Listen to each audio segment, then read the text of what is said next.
தீபாவளினா பளிச்சுன்னு ஞாபகத்துக்கு வர்றது பட்டு, பட்டாசு, பலகாரம் நான் ஞாபகத்துக்கு வர்றது மந்த்ரா கடலை எண்ணெய். அபார ருசி, ஆரோக்கியமான உடல் நலம். தீபாவளி அன்னைக்கு மட்டும் இல்ல, என்னைக்குமே கிச்சன்ல இருக்க வேண்டியது மந்த்ரா கடலை எண்ணெய் தான்.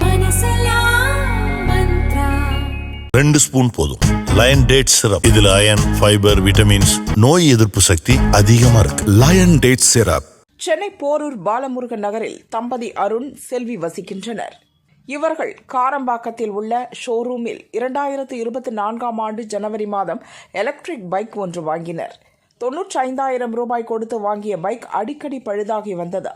மன உளைச்சல் அடைந்த தம்பதி அதனை சரி செய்து பயன்படுத்தி வந்தனர். கடந்த மாதம் மீண்டும் பைக் பழுதாகியது. வாகனம் வாங்கிய கடையில் பழுது நீக்க கொடுத்தனர்.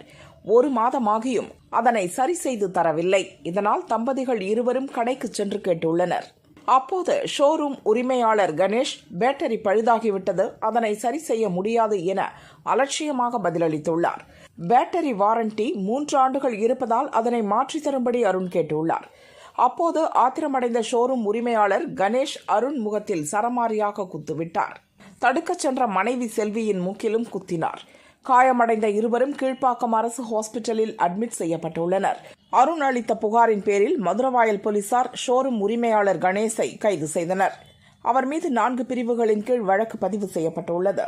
பழுதான பைக் குறித்த கேள்வி எழுப்பிய தம்பதி மீது ஷோரூம் உரிமையாளர் தாக்குதல் நடத்திய சம்பவம் பரபரப்பை ஏற்படுத்தியது.